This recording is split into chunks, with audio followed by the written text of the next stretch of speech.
Los transgénicos son uno de los temas que más polémica generan en la sociedad. Y hay muchas personas que tienen bastantes dudas o preocupaciones al respecto. Entonces, espero que con esta ponencia pueda aclarar algunas de esas dudas. Voy a presentar, en primer lugar, una breve introducción a lo que son los organismos genéticamente modificados y, en particular, los transgénicos, así como muchas de las aplicaciones que tienen. Posteriormente, mostraré las controversias que se plantean en torno a su uso en la alimentación y sus posibles impactos sobre la salud, los impactos ambientales asociados a su uso y, finalmente, comentaré también algunas de las problemáticas socioeconómicas que se plantean en las controversias de estos debates.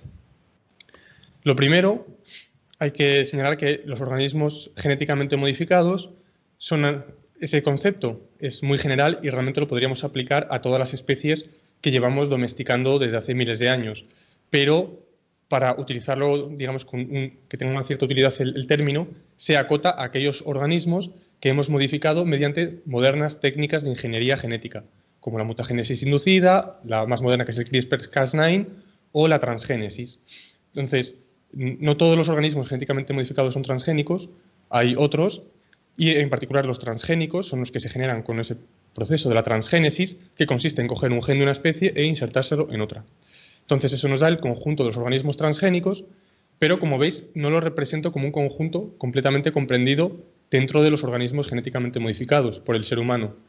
Y esto es porque lo que hace la ingeniería genética no es inventarse algo artificial que no existe en la naturaleza o que no pudiese existir. De hecho, conocemos que existen organismos transgénicos en la naturaleza, que podríamos llamar transgénicos naturales. Animales o plantas que incorporan genes de otras especies, que los hemos encontrado así, y sin intervención del ser humano. Y aunque esto pueda resultar muy chocante, en realidad no lo es tanto si tenemos en cuenta que los organismos, desde que existe la vida prácticamente, intercambian material genético de unas especies con otras. Hay una idea muy simplista de la naturaleza, como si estuviese todo en equilibrio y las especies nunca se cruzasen, pero en realidad la naturaleza es mucho más caótica. Sobre todo los microorganismos tienen una gran capacidad, es como un superpoder suyo, esa capacidad de incorporar genes de otros organismos, pero también sucede en animales en organismos pluricelulares como animales o plantas. Normalmente pues, puede pasar con determinados virus que se integran en el ADN de las células hospedadoras y a veces al saltar de una especie a otra se llevan con ellos un fragmento de ADN de una especie, un gen, y se lo pueden introducir en el genoma de otra especie. Por lo tanto, sí que existen en la naturaleza. Lo que pasa es que nosotros, lo que hace la ingeniería genética es utilizar un fenómeno natural con un propósito determinado. Y yo a lo largo de la charla me voy a referir a los transgénicos como, a aquellos que genera el ser humano, pero que se sepa pues, que no es algo que solo hayamos inventado nosotros. ¿Y qué aplicaciones tienen los organismos genéticamente modificados, los transgénicos y otros? Pues por un lado en el desarrollo de fármacos, como la insulina o las vacunas.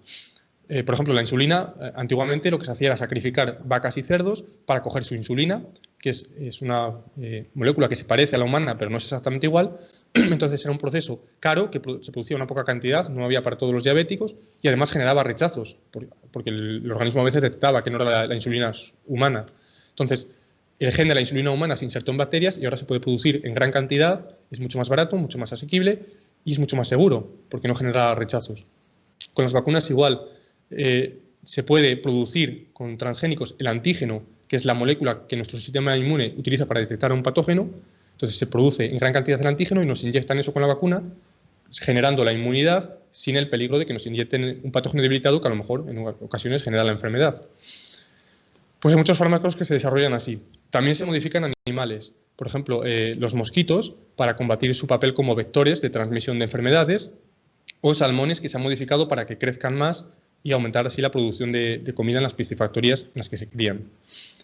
Además, tiene aplicaciones destinadas a la conservación de especies, como las que están amenazadas, por ejemplo, por el cambio climático, y en particular se está investigando el desarrollo de corales que sean más resistentes a altas temperaturas, ya que el incremento de temperatura en los océanos, y así como la acidificación y otros problemas derivados del cambio climático, amenazan a estos organismos, lo cual pone en peligro los arrecifes de coral, de los que dependen muchos ecosistemas marinos y que también puede afectar a la pesca que obtenemos de los océanos.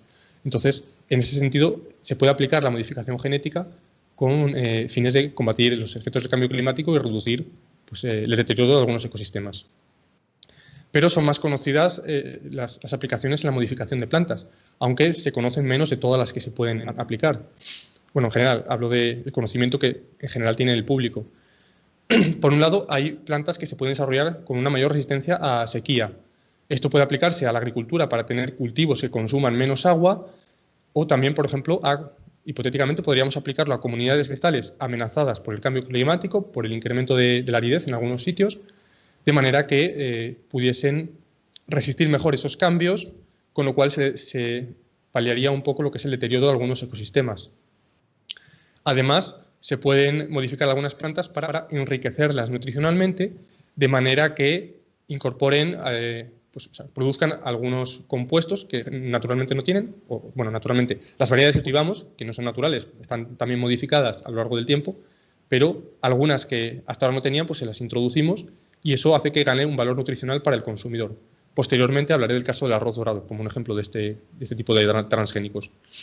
Aparte, hay variedades genéticamente modificadas para que estén libres de algunos compuestos que generan problemas a algunas personas, como son frutos secos, que muchas personas son alérgicos a ellos, pues se pueden modificar esos frutos secos para que esas personas puedan comerlos sin peligro.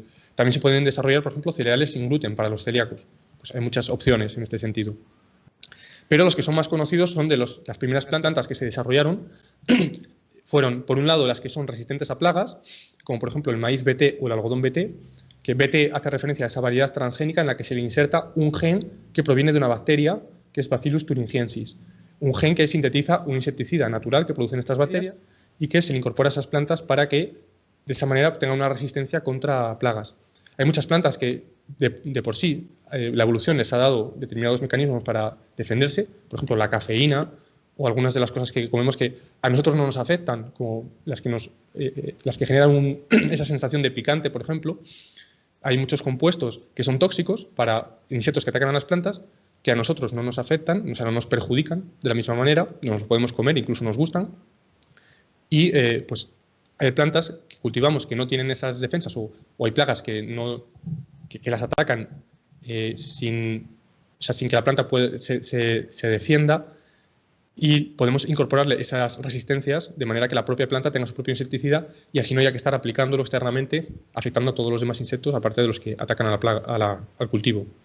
Y luego también están los transgénicos que son resistentes a herbicidas, como por ejemplo la soja resistente al glifosato, que esto es sobre todo un beneficio para el agricultor desde el punto de vista de que hay muchas plantas que crecen en los cultivos que compiten con el propio cultivo, como las malas hierbas, y pues, los agricultores, para aumentar la productividad, lo que hacen es combatirlas, por ejemplo, arrancándolas. Para un agricultor, sobre todo si el cultivo es muy grande, pues es más cómodo rociar herbicidas porque los herbicidas matan a las plantas, excepto si lo que se cultiva es resistente, pues obviamente se genera una ventaja competitiva sobre ese cultivo, o sea, en ese cultivo. Entonces, bueno, simplemente que se sepa que hay muchas opciones de aplicaciones de los transgénicos y otros organismos genéticamente modificados, aunque los debates en general se centran en las plantas que son resistentes a plagas o a herbicidas. Pero bueno, hablaré de estas a lo largo de la ponencia, pero me parece importante saber que no es cierto que todos los transgénicos vayan siempre asociados al uso de herbicidas, son solo algunos. Si hablamos del uso de organismos genéticamente modificados para nuestra alimentación y posibles efectos sobre la salud, pues hay un gran consenso científico de miles de estudios a lo largo de décadas que avalan la seguridad de los transgénicos para el ser humano y para otros organismos a los que alimentamos con ellos, como nuestro ganado. Por supuesto, hay muchos de esos estudios que están desarrollados por las propias compañías que generan los transgénicos, y eso, por supuesto, genera un conflicto de interés, lo cual no es que rechace automáticamente los estudios, pero sí genera cierta duda, y por eso hacen falta estudios independientes, que también existen. Hay muchos estudios que se hacen en universidades, en organismos públicos de investigación y en, por ejemplo, las agencias de control de calidad de los alimentos, que también concluyen que es seguro comerse. O sea, no hay una diferencia por el hecho de que te comas un organismo que en su ADN incorpore un gen de otra especie, porque aunque se haya descubierto en otra especie, no deja de ser simplemente una variación en la ordenación de las bases del ADN y todos tenemos las mismas. Con lo cual, ese sentido no representa un peligro. Lo que sí que supone un riesgo es el uso de pesticidas, porque están desarrollados, o sea, el objetivo es que sean tóxicos, que maten a determinados organismos como las plagas y, aunque cualquier sustancia es potencialmente peligrosa a una determinada dosis, los pesticidas en particular pues tienen una alta toxicidad y sobre todo un riesgo para los agricultores que fumigan. Hay que aplicarlo siempre con medidas de seguridad que pues a veces faltan, sobre todo en países en vías de desarrollo, con lo cual los transgénicos, como los resistentes a plagas, que lo que hacen es, o sea, permiten reducir el uso de pesticidas, pues generan un beneficio sobre la salud de los agricultores.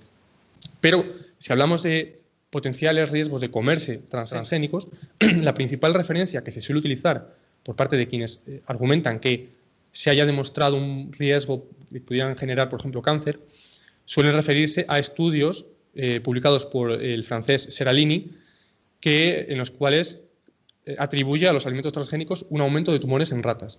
Y como casi siempre la gente que cita algún estudio para apoyar ese argumento suele referirse a los de Seralini, me parece que merece la pena dar unos minutos a revisar esos estudios. En particular, un artículo que se hizo muy famoso fue el que publicó Seralini con otros coautores en la revista Food and Chemical Toxicology en el año 2012. Pues hay que decir que después de que se publicase recibió muchas críticas por muchos defectos de metodología y el artículo finalmente fue retirado. Se puede ir a la revista y consultar la nota de la revista diciendo que, o sea, no lo retiraron porque hubiese mucha gente que se quejase, sino que, como se quejaba mucha gente, lo revisaron más. El Seralini no había publicado con plena transparencia todos los datos. Cuando se los pidieron y los revisaron, vieron que efectivamente pues, no se sostenía lo que él concluía. Aunque, por decirlo todo, también debo reconocer que ese artículo se republica en 2014 en otra revista. Pero lo fundamental es que ese artículo era muy sensacionalista y es posible que muchos conozcan las fotos que salían en ese artículo porque probablemente dieron la vuelta al mundo, que eran las fotografías de unas ratas con tumores. A esas ratas, a algunas les había dado alimentos transgénicos, a otras les había metido glifosato en la bebida y a otras les dio ambas cosas, aparte de un grupo control. Y publicó las fotos de estas ratas a las que había alimentado con transgénicos, con lo cual, pues, si una persona no está puesta mucho en la materia, pues ve esto y es normal asustarse. Es perfectamente entendible que genere ese miedo, esa preocupación por si los transgénicos podrían causar estos problemas. Pero es que es un artículo que tiene trampa. Digamos, precisamente busca generar ese miedo, esa reacción de temor en la población, porque lo que usó Seralini y sus coautores, o sea, usaron unas ratas de la raza Sprague Dawley, que son propensas a generar tumores de manera natural. Es decir, da igual que las alimentemos con transgénicos, con el mejor de los quesos, con cecina, con el agua más pura, da igual. Por genética generar tumores. De hecho, las ratas del grupo control a las que no les dio los transgénicos también generaron tumores. En el artículo ellos dicen vagamente, porque no muestran, o sea, los análisis que hacen son muy débiles, ellos dicen que, según ellos, los tumores eran menores, pero la metodología era muy deficiente, que fueron las principales críticas que recibió el artículo. Por ejemplo, usó un número muy bajo de ratas, muy inferior a lo que se exige para estudios serios de cáncer. Entonces ellos decían que había que hacer estudios mejor diseñados, pero es que cuando se hacen esos estudios bien, no sale lo que dicen estos autores. El número muy bajo de ratas no permite, o sea, hay una diferencia significativa entre el tratamiento y el grupo control. Y como esto, pues a algunas personas a lo mejor les parece un galimatías, voy a poner un ejemplo muy simplificado. Imaginemos que hacemos un experimento, que podemos hacer cualquiera en casa, lanzamos 2 monedas de 1 euro y nos salen 2 caras. Y luego lanzamos dos monedas de 2 euros y nos sale una cruz y una cara. Pues esto es un resultado que tiene una probabilidad que no es demasiado baja precisamente, nos puede salir perfectamente por puro azar, y si con esto pretendiésemos decir que hemos demostrado que hay una mayor probabilidad de obtener caras lanzando monedas de 1 euro respecto a monedas de 2 euros, pues sería una conclusión precipitada. Habría que hacer muchos más lanzamientos para poder ver si eso se cumple. Con lo cual, el experimento era muy deficiente y parecía que precisaba resultados para vender esa narrativa. De hecho, podemos poner un poco en tela de juicio, del mismo modo que se cuestiona con criterio que hay conflicto de intereses en los artículos que publiquen, por ejemplo, los propios desarrolladores de los transgénicos, pues resulta que Seralini ya recibía financiación por parte de Greenpeace. Por ejemplo, 3 años antes de publicar ese artículo, publicaba otro sobre el tema financiados por Greenpeace. Y no es que sea malo que Greenpeace o que cualquier compañía, agencia o quien sea, financie estudios. Y esto no es motivo para rechazarlos. Pero Greenpeace, aunque sea una ONG, por un lado tiene una postura muy clara en contra de los transgénicos, con lo cual hay un interés en que si financia estudios, pues no le hará mucha gracia que esos estudios digan que los transgénicos no son peligrosos. Y por otro lado, Greenpeace, aunque no pongo en duda que gran parte de la gente que está ahí tiene la mejor de las voluntades, hoy en día prácticamente es como cualquier compañía multinacional, está por todo el mundo, mueve millones y de hecho hace negocio con el mercado de las semillas también. Vende pesticidas también a los que ponen la marca de bio o de orgánico. Entonces, con esa imagen de que son mejores, si la gente tiene miedo a los transgénicos, se desacreditan y, por tanto, tienden a comprar las alternativas que ofrece Greenpeace, también saca negocio. Lo cual es simplemente un conflicto de interés, sin decir que esto sea un motivo de corrupción. Pero en el caso de Seralini, sí podemos sospechar más que él manipula estudios porque agarraos que vienen curvas porque esto es bastante grave. En 2016, Seralini publica otro estudio, después de haber metido a la humanidad el miedo con que los transgénicos podrían provocarnos cáncer. Él dice, no os preocupéis, que he descubierto que hay un producto que nos protege contra estos posibles problemas. El producto DIG-1, que pues eso, puede ser un remedio. Y el DIG-1 no es otra cosa que el Digeodren, un producto homeopático desarrollado por la industria Seven Pharma. Y esto, el tema de la homeopatía, también podríamos hablar mucho sobre ello, pero no es el tema que toca hoy.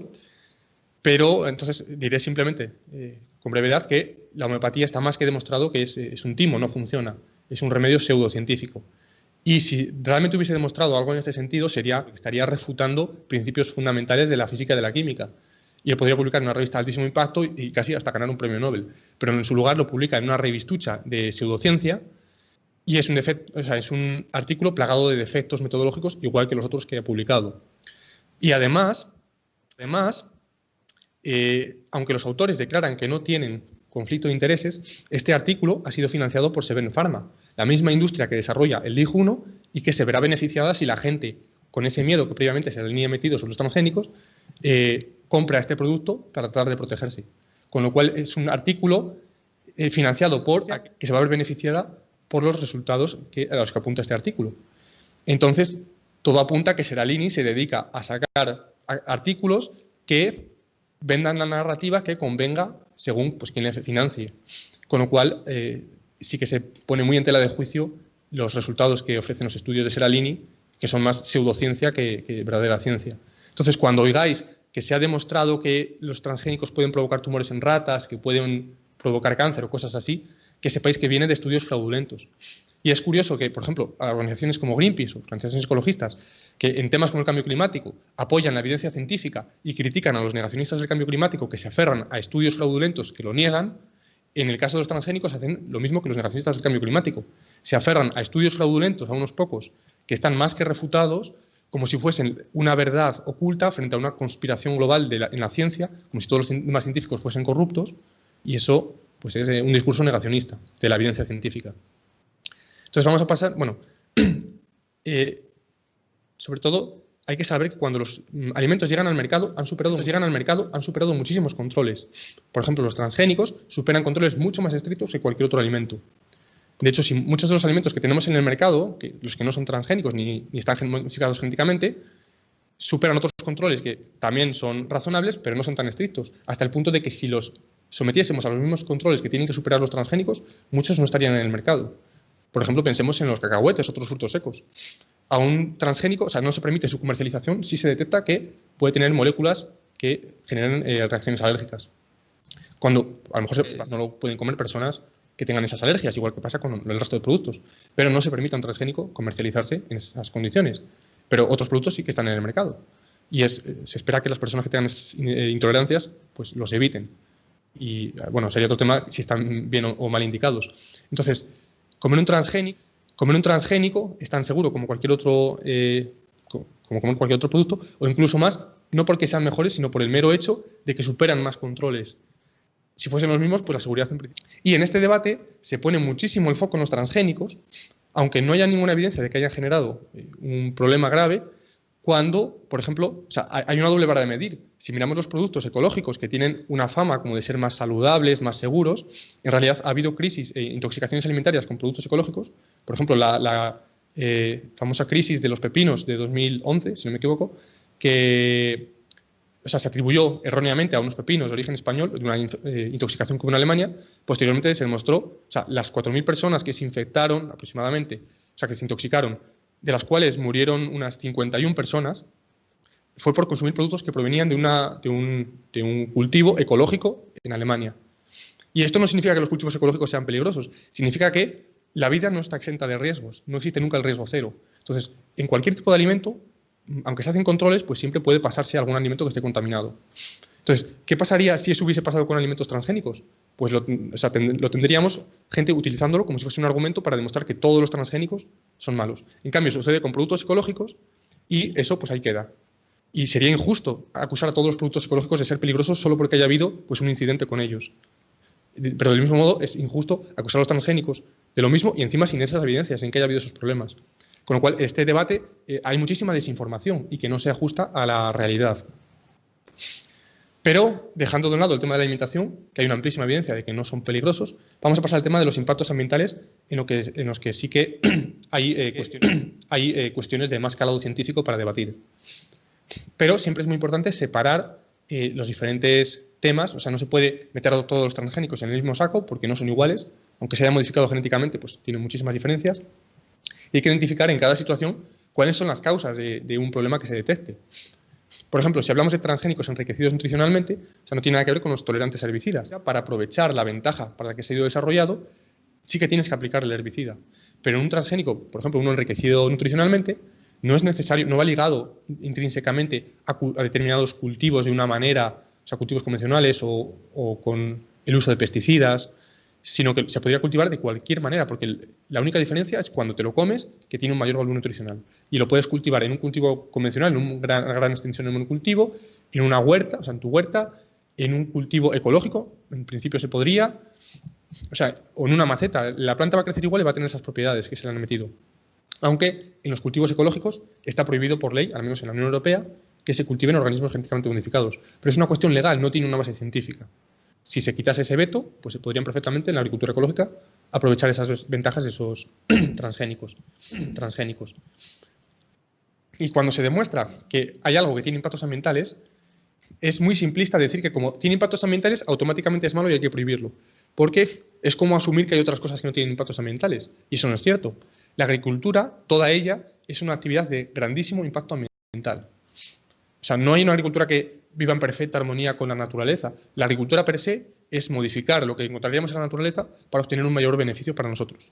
Y luego podremos comparar los impactos de cada una de las prácticas agrícolas, y algunas serán mayores y otras serán menores. El hecho de que identifiquemos que determinada práctica o determinado uso de una variedad tenga X impactos no significa que automáticamente sea lo peor, porque si lo comparamos con las alternativas, a lo mejor esos X impactos son menores que los impactos que tienen esas otras alternativas. Por desgracia, este debate está a menudo muy simplificado y se separa, por ejemplo, entre agricultura convencional y agricultura ecológica como si una fuese lo peor del mundo y la otra fuese maravillosa y no tuviese impactos. Y eso no se ajusta a la realidad. Lo que hay que hacer es medir las cosas, como se hace en ciencia, y con los datos en la mano, entonces es cuando se puede opinar. Por ejemplo, si comparamos impactos ambientales de diferentes modelos agrícolas, no existen solo dos, pero generalmente dos de los que más se utilizan, por ejemplo, en países como los de la Unión Europea, son por un lado la agricultura convencional y por otro lado la agricultura que llamamos ecológica o que después llamar orgánica, que al final, a fin de cuentas, es un nombre. Cuando se dice que es ecológico no es porque realmente sea más ecológico con criterio científico, es porque se le pone en la etiqueta el nombre ecológico que queda muy bonito, del mismo modo que podríamos llamarlo agricultura bonita, agricultura maravillosa o agricultura buena de verdad. No es más que un nombre que es una cuestión de marketing. El problema con la agricultura ecológica es que científicos, para que algo sea ecológico, para que te pongan en la etiqueta, te la concedan, tienes que cumplir una normativa que está puesta legalmente, la han decidido pues, los políticos que pusiesen esa normativa, y aunque hay algunas cosas que sí que tienen, en principio, un sentido científico, hay otras muchas cosas que son arbitrarias o incluso son contraproducentes. Entonces, cuando comparamos los impactos ambientales, no es cierto que la agricultura ecológica sea más sostenible en general. Hay algunas veces en las que observamos que sí que hay cosas en las que reducen impactos, depende de la explotación agrícola, O sea, tenemos diferentes tipos de explotaciones, las cuales tienen diferentes impactos en la emisión de gases de efecto invernadero, en el efecto invernadero, en el potencial de eutrofización de las aguas o de acidificación, en el uso de energía. Por ejemplo, vemos que el cultivo de cereales sí que parece que en la agricultura ecológica tiene un menor uso de energía, pero el cultivo de vegetales en la agricultura ecológica parece que consume más energía. Y si nos miramos por ejemplo, el uso de superficie por unidad de alimento producido, en todos los casos la agricultura ecológica tiene más impacto, porque como productiva como la agricultura convencional, pues eso implica que para producir la misma cantidad de alimentos necesita ocupar más terreno. Y la agricultura, como es de alto impacto, cuanto más terreno usemos, pues más estamos afectando, más estamos desplazando a otros ecosistemas y, por ejemplo, reservas naturales. Con lo cual, para tener el debate de una manera seria, lo que hay que hacer es, primero, medir las cosas y con los datos en la mano, pues ya podremos opinar qué modelo en cada caso puede ser mejor o cómo podemos desarrollar una agricultura verdaderamente sostenible, no solo de etiqueta, no solo de cara al marketing, sino que realmente cumpla con unos estándares de sostenibilidad con criterio científico. Y otro tema, por ejemplo, el de los pesticidas. Hay gente que piensa que en la agricultura ecológica no se usan pesticidas. Sí que se usan. Lo que pasa es que se usan otros diferentes.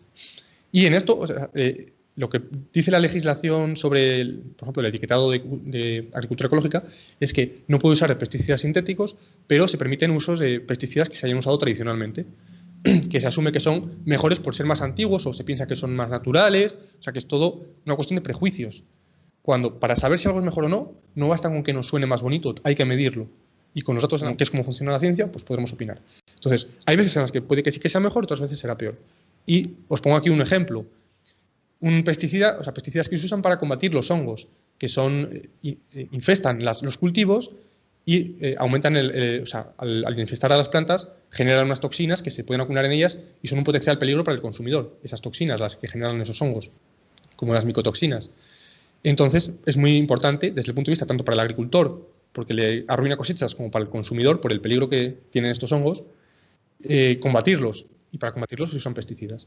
Pues en la agricultura convencional uno que se usa bastante es la mandipropamida, que es un pesticida sintético.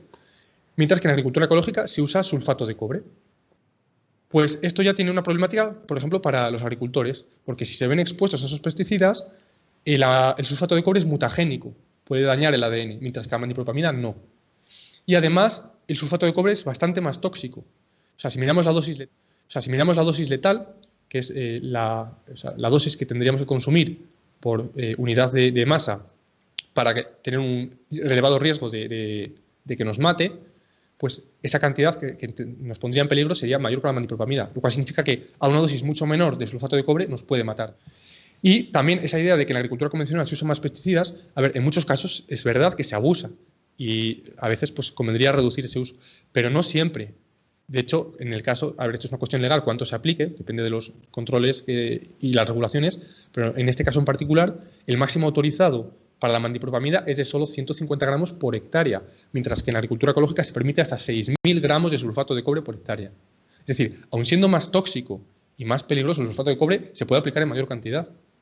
Lo cual nos lleva, por ejemplo, a que la superficie en la que se aplica la cantidad que alcanza la dosis letal para un humano, por ejemplo, de 70 kilogramos, pues en la agricultura convencional sería de más de 2 hectáreas, 23.333 metros cuadrados, que se deriva de los datos que he puesto ahí. Y en cambio, la agricultura ecológica, con lo que se aplica en un pequeño huerto de 35 metros cuadrados, ya se alcanzaría esa dosis letal. No pretendo con esto decir que sea peligroso comerse esos productos, porque los pesticidas se degradan y cuando llegan al consumidor no haya unos niveles peligrosos de pesticida. Entonces, no pretendo meter con esto miedo, pero simplemente decir que no se cumple eso de que sea más peligroso o que sea más perjudicial el uso de pesticidas sintéticos. O sea, es una especie de prejuicio. Habrá que mirar en cada caso. Habrá veces en las que sí y habrá veces en las que no. Entonces, no se puede simplificar tanto el debate. Y luego, cuando hablamos, por ejemplo, de posibles efectos a largo plazo, que es una de las... O sea, aunque no se haya demostrado ningún efecto ahora mismo de los transgénicos, pues siempre se queda esa coletilla. Bueno, ¿y qué podría pasar a largo plazo? Y también habría que decir cuánto es un largo plazo. Porque si por ese miedo a lo que pueda pasar, a pesar de que ya tengamos evidencias de que no parezca haber ningún peligro, renunciamos a una herramienta que nos puede solucionar un problema, pues imaginad lo que pasaría si se hubiesen prohibido. Se descubrió la penicilina, pues sí, los antibióticos también generan algunas problemáticas, pero no utilizarlos es aún peor. porque para no enfrentarte a posibles consecuencias a largo plazo, te estás quedando con el problema original, que sería, por ejemplo, en el caso de los antibióticos, dejar que se muera la gente. Entonces, hay que valorar las ventajas y los inconvenientes. Y cuando hablamos de posibles efectos en los transgénicos, pues llevamos ya aproximadamente unos 40 años cultivando transgénicos y hay estudios de décadas que nos muestran cuáles son esos efectos. Por ejemplo, se publicó hace 2 años un metaanálisis que recoge publicaciones a lo largo de 21 años investigando cuáles son los efectos, en particular, en este caso, habla de los efectos del maíz transgénico BT. Pues lo que nos muestran los datos es que, por un lado, el objetivo de transgénico, que es combatir las plagas, pues lo cumple, suprime con mucha efectividad, aproximadamente del 90%, a unos escarabajos del género Diabrotica que atacan pues, a este maíz. Con lo cual, esto que es lo que busca el agricultor, que si no fuese por el transgénico, lo que sería aplicando insecticidas genéricos sobre el cultivo, matando tanto a la plaga como a todos los demás insectos que hubiesen en el cultivo, pues este maíz suprime a esas poblaciones que atacan al maíz sin que esté afectando a todo lo que hay en el cultivo. ¿Y qué efectos tiene eso? Pues las consecuencias son, por un lado, que aumenta la productividad. Como las plantas son menos atacadas por esa plaga, pueden crecer más y el agricultor obtiene más beneficio por unidad de superficie en términos de productividad. Además, hay menor número de mazorcas que estén dañadas por la plaga. Como la atacan menos, o sea, las mazorcas dañadas, que en muchos casos pues hay que tirarlas, se desaprovechan, lo cual es un problema desde el punto de vista medioambiental, el desperdicio de recursos, pues al haber menos mazorcas dañadas también beneficia al agricultor porque es menos lo que tiene que tirar y por tanto puede vender una mayor parte de su cosecha y además tiene una ventaja desde el punto de vista medioambiental al desaprovecharse menos recursos. Y luego además hay un menor riesgo de la acumulación de toxinas, esas de las que hablaba antes, que por ejemplo suceden por la infestación de los hongos. Porque del mismo modo que sabemos que cuando nosotros nos hacemos una herida hay un riesgo de que se nos infecte, cuando las plagas atacan a los cultivos, las heridas que hacen en las plantas también pues, aumentan la probabilidad de que ahí surja una infección por bacterias o por hongos o por cualquier patógeno que al infectarlo pues generan unas toxinas que se acumulan en la planta.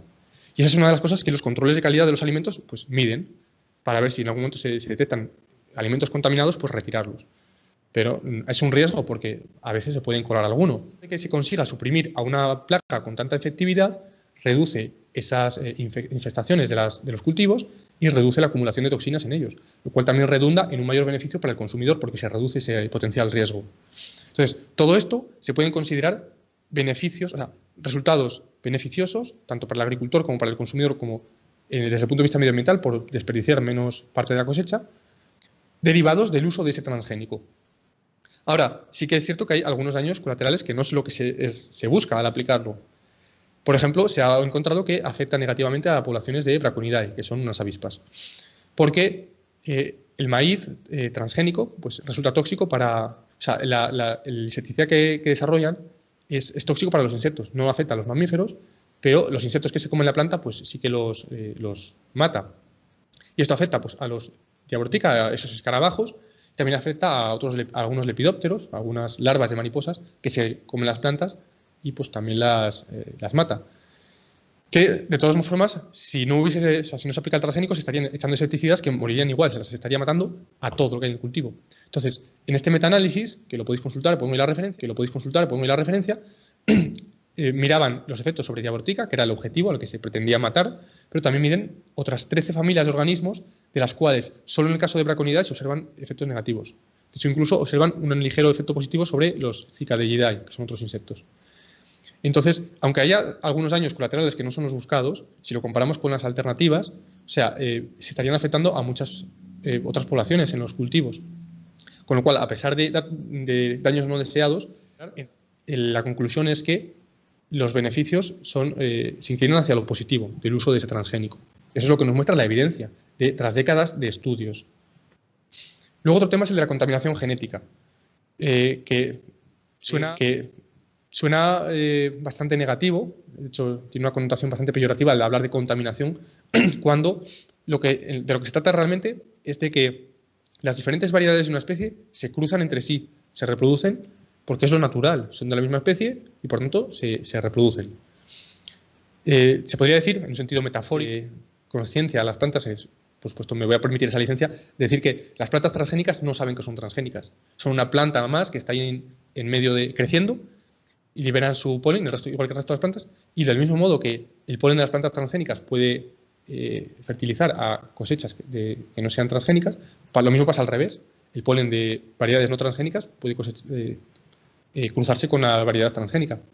Porque sucede de manera natural, también entre variedades, digamos, tradicionales, o que se llevan usando desde hace mucho tiempo. Si tenemos agricultores cultivando la variedad A y la variedad B próximas, esas se van a mezclar. Y las problemáticas pues, podrían ser exactamente las mismas con los transgénicos. No es realmente un problema... O sea, habría que analizar caso por caso y hay un debate... O sea, aquí se podría debatir mucho sobre las posibles consecuencias de la deriva genética de las poblaciones y demás, pero en principio no es per se un problema. Pero si lo queremos evitar, si queremos impedir que eso pase, estamos hablando de algo que se sucede por la reproducción, que es un fenómeno perfectamente natural. Y para evitarlo hay que evitar la reproducción. Por tanto, habría que generar que esos organismos sean estériles. Si los esterilizamos, entonces sí que no se reproducen y no hay esa contaminación genética. Eso se aplica mucho con los animales, que se modifican. Por ejemplo, los salmones de los que hablaba al principio, pues aparte de hacer que crezcan más, se les esteriliza para evitar que si alguno se escapa, se reproduzca con las poblaciones salvajes. De la agricultura se ha desarrollado una tecnología que se conoce popularmente como semillas terminator, que son, si se cultiva la planta, luego posteriormente no se reproduce, con lo cual está destinado a evitar esa problemática de la contaminación genética. Pero claro, tiene sus contrapartidas. Y es lo que se suele decir a veces en los debates, que amenaza, incluso exagerándolo un poco, pero que amenaza la soberanía de los pueblos, la soberanía alimentaria de los pueblos, que somete a los agricultores a tener que estar comprando la semilla una y otra vez. Que bueno, es decisión de los agricultores, si no les gusta, si no les compensa, siempre podrían no comprar cualquier otra semilla. Entonces también hay mucho debate, o sea, podríamos debatir los pros y los contras de esto y extendernos muchísimo. Pero lo curioso del tema es que, por toda la polémica que tiene, nunca se ha llegado a comercializar el uso de esa tecnología. Todas las semillas que se aplican y que se cultivan son fértiles, o lo que es lo mismo, no son estériles. De hecho, o sea, como a la hora de criticar a los transgénicos, pues muchos cogen todas las críticas que haya y las disparan contra todo, sin mirar realmente cuál es qué es lo que se está aplicando en realidad, pues pasa que a cualquier cosa que, por ejemplo, cualquier variedad que haya desarrollado Monsanto, se le acusa de eso, de ser estéril. Y eso no es verdad, porque de hecho la tecnología de semillas Terminator fue desarrollada por el Departamento de Agricultura de Estados Unidos, junto con otra compañía, y no se ha llegado a comercializar, pero no por Monsanto, ni se aplica en las variedades que comercializa Monsanto. Entonces, las críticas que se le quieran hacer a Monsanto, pues que se hagan en base a cuestiones que sean reales, no inventadas. Con lo cual, en estos debates es importante también, cuando se critica algo, no mezclar las cosas y mezclar al mismo tiempo la crítica de que haya contaminación genética y de que sean estériles, porque es incompatible.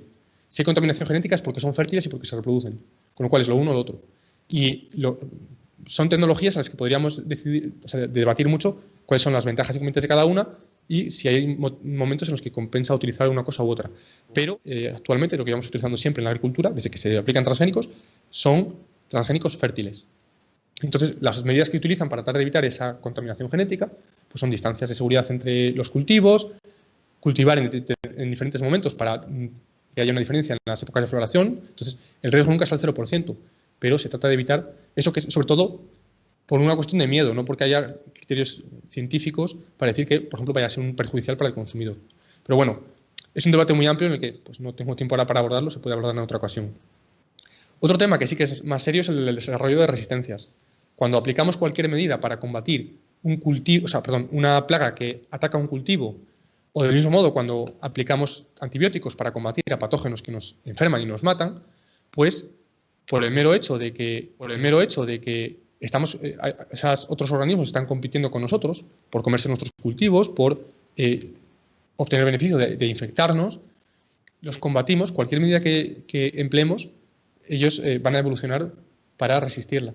Del mismo modo que decían pues, en la película de Jurassic Park que la vida siempre se abre camino, pues por la evolución de los organismos, esos organismos contra los que combatimos, pues también van a evolucionar. Porque cuando nosotros aplicamos cualquier medida, la que sea, estamos generando una presión selectiva que hace que los organismos que de manera natural pues tengan alguna resistencia mayor se vuelvan predominantes.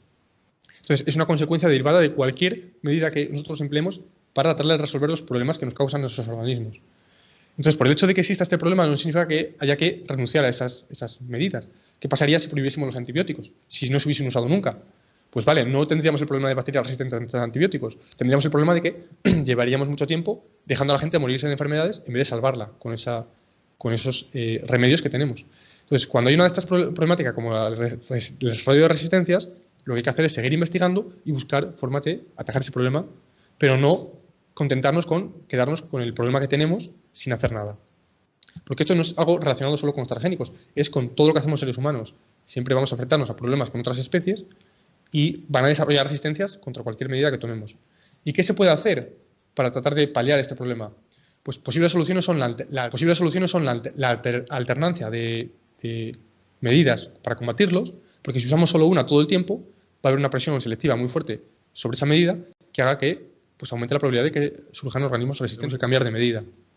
Si hay una alternancia de medidas, pues estaremos cambiando la presión selectiva de manera que las poblaciones pues, no tendrán tanto tiempo para hacerse resistentes. Esto, por ejemplo, en el caso de los transgénicos podría ser ir modificando e incorporando diferentes tipos de, por ejemplo, en el caso de los transgénicos resistentes a plagas, pues generar variedades con diferentes tipos de resistencias, que sinteticen diferentes moléculas, como insecticidas internos de la planta. Que esto es otra cosa que se critica, porque para toda solución siempre hay alguien que tiene un problema. Entonces, parece que el hecho de que esta que es una solución para el problema de desarrollo de resistencias fuese una especie de conspiración de la industria de los transgénicos para estar vendiendo diferentes variedades. Pues a ver, podrían vendernos solo una, pero si se desarrollan diferentes variedades, pues podremos reducir este problema. Y otra posible solución es la combinación de medidas. Y esta es una de las cosas que sí que son rescatables, por ejemplo, de la perspectiva de la agricultura ecológica, que sí que tiene un cierto fundamento científico, que es, en vez de confiar en usar pesticidas de manera masiva, pues reducir el uso de pesticidas y combinarlos con otras medidas, como pueden ser controles biológicos, como aplicar depredadores naturales de las plagas. Pero del mismo modo que se critica que los transgénicos no son una solución perfecta que automáticamente resuelva todos los problemas y que no tengan ninguna contrapartida, es que no hay nada en el mundo que sea perfecto. Y lo mismo podemos decir con cualquier otra medida.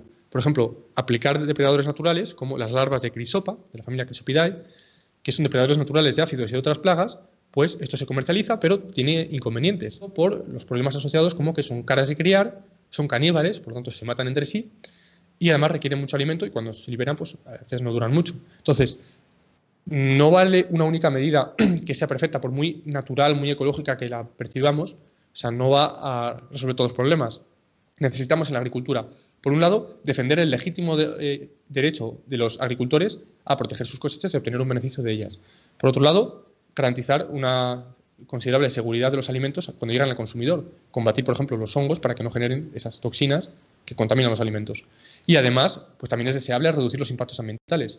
Y para lograr una agricultura verdaderamente sostenible, no es la que pongamos una etiqueta que quede muy bonita, sino que realmente sea sostenible y que permita alimentar a la humanidad, necesitamos utilizar siempre criterios científicos y combinar medidas que pueden ser pues, un uso razonable de pesticidas con el uso de depredadores naturales y con otras medidas, como pueden ser los transgénicos, que también contribuyan positivamente a esa batalla contra plagas, por ejemplo. Y bueno, pasemos al tema de las problemáticas socioeconómicas, que pues también habría mucho que decir, pero a mencionar algunas cuestiones y pues con más tiempo otro día quizá podamos abordar este tema, pero realmente muchos problemas que se atribuyen a los transgénicos son realmente derivados de que una variedad se haya modificado genéticamente o no, sino que tienen que ver con causas sociales, económicas o políticas y legales. Por ejemplo, es cierto que hay muchos agricultores de productos ecológicos que se enfrentan a un problema a veces cuando vecinos suyos, otros agricultores, cultivan cultivos transgénicos. Cuando se produce ese cruce natural por reproducción entre los diferentes cultivos, el hecho de que la normativa de etiquetado de productos ecológicos u orgánicos, en cada caso, prohíba que se comercialicen si se han cruzado con organismos modificados genéticamente, obliga a que parte de esas cosechas se desperdicie o el agricultor no las pueda poner en el mercado al que se dirige. No le dan esa etiqueta, lo cual le genera un perjuicio, porque su modelo de negocio consiste en él sacrifica parte de la productividad a cambio de obtener esa etiqueta que tiene pues, una buena imagen y por cuestión de marketing se vende en un determinado público. Pues si se la rechazan, le están generando un perjuicio. Y entonces hay muchos agricultores de productos ecológicos que pues, tienen un rechazo a los transgénicos porque están experimentando esa problemática que está generada artificialmente por la legislación de los productos ecológicos. O sea, es un problema que se podría resolver de un plumazo si se cambiasen los criterios de certificación de los tipos de agricultura, y en vez de basarlo en criterios arbitrarios puestos por políticos que o no tienen ni idea o lo hacen por otras cuestiones, que después comentaré, otros intereses que motivan más esto, si se hiciese con criterios científicos realmente, y si se quiere, de algún modo, premiar a agricultores que cultiven de determinadas maneras, que luego se puede debatir también si son mejores o no. Antes, con la gráfica que mostré, pues depende del caso.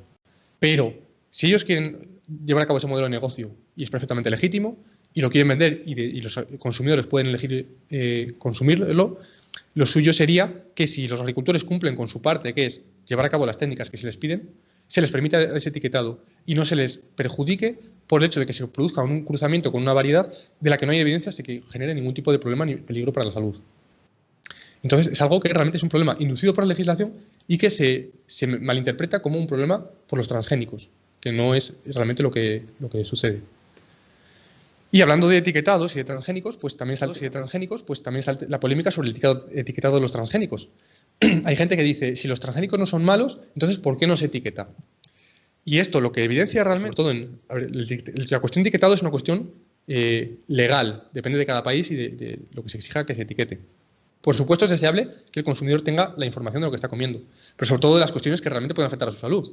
Hay otras que, o sea, bueno, etiquetar es otro debate que requeriría mucho tiempo, pero si hablamos del etiquetado en la Unión Europea, por ejemplo, por poner un ejemplo, no tiene mucho sentido esa crítica cuando sí que es obligatorio etiquetar alimentos que hayan sido modificados genéticamente en el consumo humano.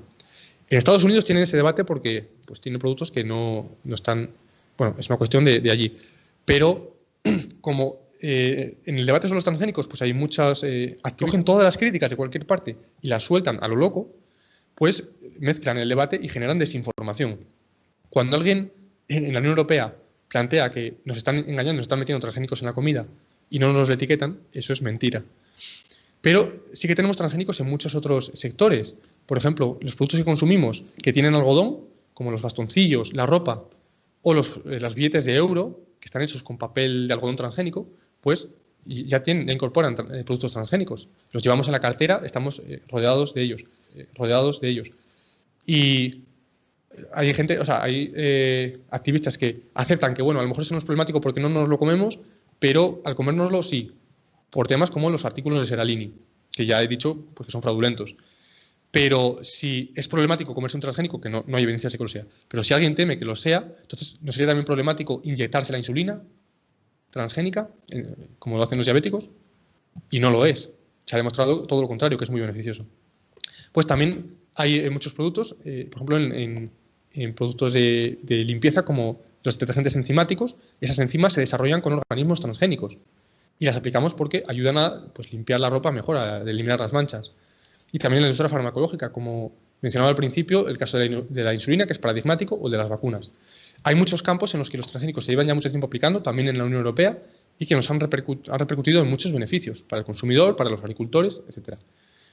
¿Por qué motivo se prohíben tanto en la alimentación? Pues, por un lado, por el discurso del miedo, esto de que pueden producir cáncer, o sea, basado en artículos fraudulentos, no en evidencia científica.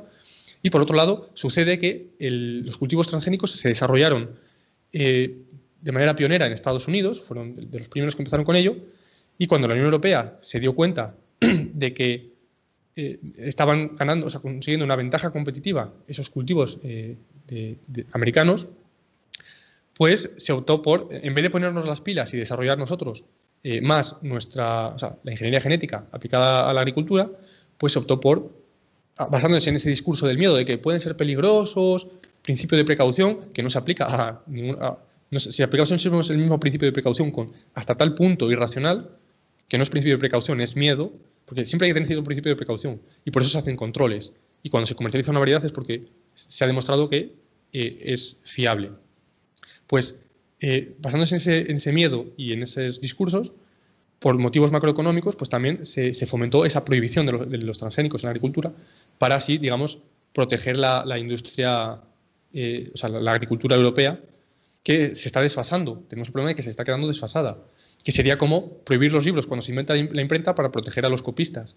Pues veremos cuánto dura. Y luego, si queremos los temas de pues que haya transgénicos que los desarrollen ciertas compañías que por supuesto buscan beneficio, del mismo modo que los agricultores cuando cultivan es para venderlo, no para regalarlo. Pero si lo que queremos es que se lleven a cabo aplicaciones, digamos, de interés general y sin pues, intereses privados, que no es que sean ilegítimos, pero bueno, es otro debate. Podemos publicar de transgénicos que ya se hace, en Europa se investiga mucho, en universidades principalmente, pero luego esos transgénicos quedan bajo llave, como están tan prohibidos, pues se desarrollan y ahí quedan criando, o sea, cogiendo polvo. Pues podríamos desarrollar transgénicos, ya sea para el beneficio de agricultores, que se aplica mucho en países en vías de desarrollo, luego comentaré algunos casos antes de acabar, o para causas humanitarias. Y en este caso tenemos el caso del arroz dorado. Que ha sido enriquecido nutricionalmente con precursores de betacaroteno, que sirven para la síntesis de la vitamina A. O sea, no es un invento para un problema que no exista, sino que precisamente, según datos de la Organización Mundial de la Salud, existe un problema muy grave que afecta a unos 190 millones de niños en el mundo que sufren déficit de vitamina A, principalmente en África y en Asia Sudoriental. Se come muchísimo arroz, prácticamente, o sea, cultivan mucho, lo comen a diario, incluso varias veces al día, pero tienen una dieta bastante pobre, lo cual lleva a que pues, ese déficit de vitamina A les puede conducir a desarrollar una ceguera, aumenta el riesgo de enfermedades porque debilita su sistema inmune, incluso pues, puede producir muchas muertes. Y hay miles de niños que, por desgracia, cada año pues, sufren estas consecuencias. Entonces, tenemos esos problemas, pues son multifactoriales y hay muchas cosas que se pueden hacer al respecto. Nadie dice que con el arroz dorado esas poblaciones ya vayan a vivir en la prosperidad y se vayan a arreglar todos sus problemas. Por supuesto, habrá que hacer otras cosas. Pero esto puede contribuir. No hay ninguna evidencia de que sea negativo y sí hay muchos motivos para considerar que puede contribuir a paliar este problema específico. Pues el arroz dorado está libre de patente. Está destinado a esos usos humanitarios y lo único que se pretende es entregárselo a esas poblaciones para que, del mismo modo que cultivan tantísimo arroz, cultiven un arroz y sigan comiendo arroz, pero enriquecido. Y por supuesto también es deseable que se les ayude de otras maneras. Pues ningún problema. Se puede invertir también en esas otras cuestiones. El arroz dorado no pretende decir que no haya que hacer nada más. Pero, dado que es un problema que estamos sufriendo actualmente y que lleva muchos años y sigue ahí no muy atendido y no se está resolviendo, pues es algo más que puede contribuir. Por desgracia, el arroz dorado lleva retrasándose muchos años por la fuerte oposición de grupos ecologistas como Greenpeace o como otros que tienen un discurso antitransgénico muy fuerte, como Ecologistas en Acción u otros. Y por muy buena que sea su intención y que estén convencidos de que es súper peligroso, que se trata de un experimento para someter a esas poblaciones o lo que sea, en contra de toda evidencia, lo curioso es que si están muy convencidos de que otras soluciones son las necesarias, deberían invertir sus esfuerzos en fomentar esas otras soluciones. En cambio, están destinando gran parte de su energía en oponerse al arroz dorado, en bloquear esa solución que propone la ciencia y, mientras tanto, pues, el problema sigue. Y una de las cosas que dicen también es que, como hay otras posibles soluciones, como estar continuamente enviándole suplementos vitamínicos, lo cual redundaría en una mayor dependencia de esos países respecto a la caridad, en vez de darles las semillas modificadas para que sean dueños de la propia solución, o sea, de una de las soluciones, pues es un poco como decir que no necesitamos la vacuna para el coronavirus porque como ya tenemos mascarillas y tenemos gel hidroalcohólico, pues vamos a prohibir la vacuna. Pues no tiene ningún sentido. Y aparte, a veces cuando se entrevista a representantes de estas organizaciones, pues dicen que les preocupa que si la gente ve que el arroz dorado funciona, pues que luego pierdan de miedo a otros transgénicos y pues no los vean con tan malos ojos. Es un poco como tener miedo a que se les desmonte el discurso del miedo y que la gente se dé cuenta de que les están difundiendo mentiras. Entonces, también es muy interesante, por ejemplo, el caso de Bangladesh. Hay mucho que comentar, ya voy a acabar con estas cosas. Entonces, simplemente voy a recomendar un documental muy interesante que es el de Well-Fed, tenéis ahí el enlace, que muestra, entre otras cosas, en el caso de Bangladesh, que es un país en vías de desarrollo, en el cual, a diferencia de otros, pues su gobierno decidió apostar por la investigación en transgénicos, desarrollaron semillas modificadas genéticamente que pusieron a disposición de los agricultores y luego el tema de las patentes y demás es una cuestión legal y allí lo que hicieron fue, se los venden a los agricultores, pues una vez que lo compran, o sea, poseen las semillas, las cultivan, cosechan nuevas semillas y pueden volver a cultivarlas, no tienen que estar comprándolas constantemente y además pueden incluso venderlas. Es una cuestión legal, pero hay muchas formas de utilizar los transgénicos, no existe solo un único modelo.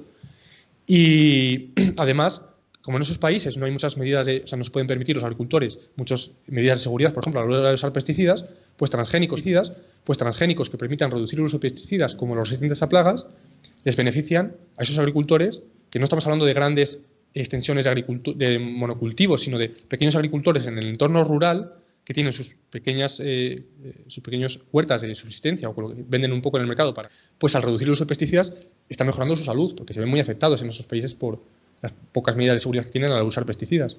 Y aparte, al aumentar la productividad de sus cultivos, pues mejora su nivel económico. Entonces, el caso de Bangladesh demuestra que los transgénicos se pueden aplicar con un gran beneficio para los agricultores.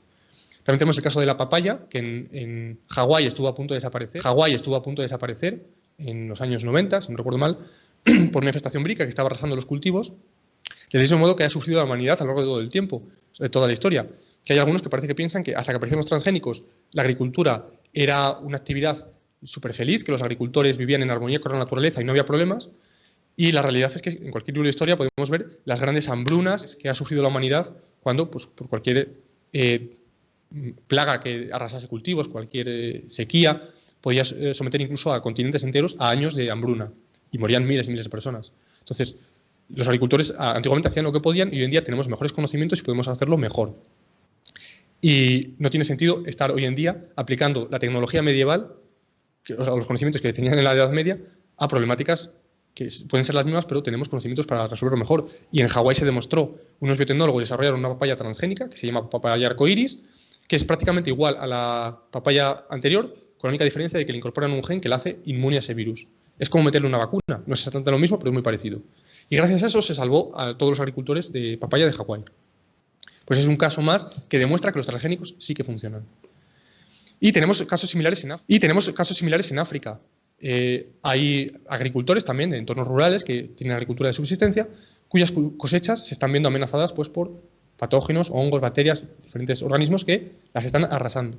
Y están viendo cómo su medio de ganarse la vida se está yendo a pique, están desesperados. Os pongo también otro documental que es muy interesante, Food Evolution. Y lo triste es que en esos países que prohíben el uso de los transgénicos, porque nos imitan a los países que tenemos la vida, pues una calidad de vida muy superior, y nos podemos permitir estos problemas del primer mundo de estar debatiendo si lo prohibimos y esperamos 100 años a ver si hay efectos a largo plazo, pues mientras tanto hay países en los que la gente está perdiendo su modo de ganarse la vida, está perdiendo sus cosechas, y en esos países que han prohibido los transgénicos, sin embargo sí que invierten algo en investigarlo, en centros de investigación, bajo llave, no se permite sacarlos de ahí, pero biotecnólogos que trabajan ahí, que están muy concienciados con los problemas que sufren los agricultores de su propia comunidad, sus vecinos, han desarrollado transgénicos que, al igual que la papaya, pues, son inmunes a esos problemas que afectan a esas cosechas. Entonces ya tienen la solución. Es como tener la vacuna del coronavirus, pero no se la permiten utilizar. Pues ellos tienen la solución para esos desastres que afectan a esos agricultores en esos países africanos, pero no les permiten que se la den. Entonces se está alargando un problema que está afectando muy seriamente a muchas comunidades. Y es aún peor el hecho de que esa prohibición de los alimentos transgénicos ha llevado a que en determinadas ocasiones en las que se han dado, por ejemplo, grandes sequías que han provocado hambrunas muy importantes en África, pues se les ha enviado ayuda humanitaria y hay gobiernos africanos que han rechazado comida de Estados Unidos, porque como es la misma comida que comen los estadounidenses, con transgénicos, pues ellos, temiendo esos posibles peligros que jamás han demostrado, prefirieron rechazar esa comida aun cuando había gente muriéndose de hambre, por esos posibles miedos a posibles consecuencias a largo plazo, que son muy hipotéticos y ni siquiera hay evidencias de que haya motivo para sospecharlos, ¿en qué cabeza cabe que sea mejor morirse de hambre? Pues no tiene sentido. Por lo tanto, el miedo irracional a los organismos genéticamente modificados sí que causa problemas graves. Entonces, por supuesto, con todo hay que ser cautelosos y hay que hacer controles de calidad, pero lo que no se puede es mantenerse de manera completamente irracional en un discurso del miedo y decir que algo es malo, pero es lo que diga la evidencia científica. Eso no beneficia a nadie. Entonces, para concluir, lo que espero que, pues, mensajes que, al menos espero que la gente se los replantee respecto a cosas que puedan haber oído previamente. Y no es porque, yo no espero que la gente se lo crea porque lo diga yo, sino que se animen a contrastar mejor la información que reciben. Pero lo que nos apunta la evidencia científica es que los organismos modificados genéticamente, como los transgénicos y otros, no son perjudiciales por el mero hecho de ser modificados genéticamente. En cada caso habrá que estudiar si hay algún riesgo o no, puede atribuir que sean perjudiciales, ni para la salud ni para el medio ambiente. Tiene un alto impacto es la actividad humana como tal y en particular la agricultura. Tiene un gran impacto ambiental, en algunas ocasiones será mayor y en otras menor, y lo que hay que hacer es, se puede regular tratando de reducir esos nulos. Y respecto a los pesticidas, quien tuviese la idea de que hay agricultura que no la usa hoy en día, pues que sepa que no usarlo pues tiene los problemas asociados de que aumenta la contaminación de los cultivos con toxinas, de hongos y demás. Entonces, es un mal necesario, vinculado a cualquier práctica ecológica moderna, incluyendo a cualquier práctica agrícola, incluyendo la agricultura ecológica. Lo que sí que conviene es no abusar de ellos, que a veces se abusa, por supuesto. Entonces, hay que reducirlos en la medida en la que sea posible y razonable, para cumplir los objetivos que debemos buscar en una agricultura más sostenible que permita alimentar a la humanidad, defender los legítimos intereses de los agricultores y al mismo tiempo reducir los impactos ambientales. Y una agricultura realmente más sostenible será aquella en la que se integre, pues, con criterios científicos, lo mejor de la agricultura convencional o de la agricultura ecológica, que en algunas cosas son compatibles, en otras a lo mejor no tanto, pero una agricultura realmente sostenible pues siempre tiene que usarse con criterios científicos, no con una normativa legal puesta por criterios arbitrarios como que lo tradicional es mejor, en contra de la evidencia. Y cuando vamos a comprar comida al mercado, no debemos comer con miedo. Los productos que hay en el mercado son razonablemente de que hayan sido modificados genéticamente o no, sobre todo en países en los que se aplican controles muy estrictos, como por ejemplo los de la Unión Europea. Entonces, nunca hay un riesgo nulo. En cualquier tipo de alimentos puede colarse un alimento contaminado, lo cual no tiene nada que ver con la manipulación genética. Pero, del mismo modo que podemos sufrir accidentes en muchas actividades, en cualquier actividad que desarrollamos en nuestro día a día, y no por ello tenemos que vivir con miedo de cosas que son razonablemente seguras. Podemos comer sin miedo lo que tenemos en el mercado. Y finalmente, un último mensaje. La ingeniería genética es una herramienta que, como cualquier otra, se puede utilizar de muchas maneras. Pero es totalmente engañoso pretender argumentar o sostener una especie de científicos locos y irresponsables jugando a ser dioses y perjudicando a la humanidad con una cosa que es súper malísima. Pues no, eso no es así. Ya se ha demostrado que hay muchísimas aplicaciones muy útiles y que nos pueden ayudar a paliar muchísimos problemas, tanto sociales como sanitarios como ambientales. Por ejemplo, en la lucha contra el cambio climático, contra la desaparición de especies, aparte de mejorar cosechas. Con lo cual, espero que todo esto ayude a algunas personas a disipar algunas dudas o replantearse algunos miedos y prejuicios que tuviesen, y con suerte que podamos avanzar como sociedad hacia unos debates más constructivos, más racionales, y que podamos, por tanto, aprovechar todo el conocimiento que tenemos para el beneficio común.